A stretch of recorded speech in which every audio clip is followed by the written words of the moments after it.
ich habe durch Julia Bock bin ich eigentlich draufgekommen, Become a Business Queen, aber ich wollte einfach noch mehr in den Verkauf rein. Wie komme ich an die Menschen dran? Welche Einstellung brauche ich? Dass es nur Schritt für Schritt geht, dass alles durchdacht werden muss.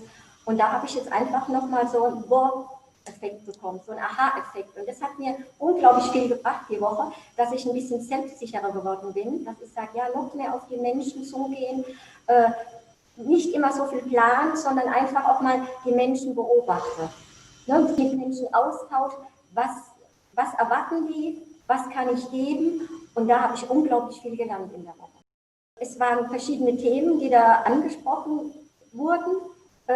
Ja, wie gesagt, was sind auch meine Gefühle, wie komme ich rüber, wie kann ich Menschen für irgendwas begeistern. Es waren verschiedene Punkte, wo ich dachte, ja, ich bin so ein bisschen auf dem Weg, aber durch die Woche dachte ich, ja, dranbleiben, weitermachen. Also ich bin auf dem richtigen Weg und dass es Stein für Stein geht. Dass man nicht sagt, ich mache jetzt ein Business, wow, jetzt sind alle begeistert von mir, sondern ich muss die Begeisterung erarbeiten. Mein persönliches an die Menschen weitergeben, dass die sagen, da ist irgendwas, ja, die möchte ich kennenlernen, mit der möchte ich arbeiten. In der Woche noch vertieft worden und das ist mehr wert als alles andere.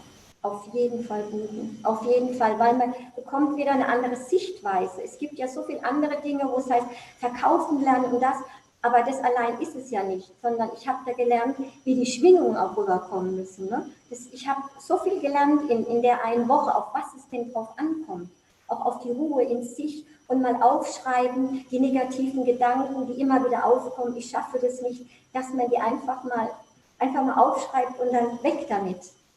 Wie das geht. Es hat mir auch so viel gebracht, dass ich dachte, ja, einfach mehr positiv denken, an mich glauben. Den Kurs buchen und dadurch noch mehr Stärke holen.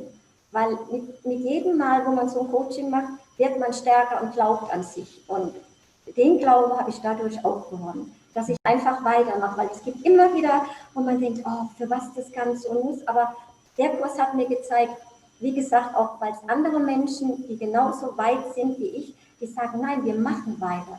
Wir haben unsere Erfüllung, wir möchten das gern rausbringen. Und das hat mich in der Woche wirklich wieder weitergebracht, an sich zu glauben.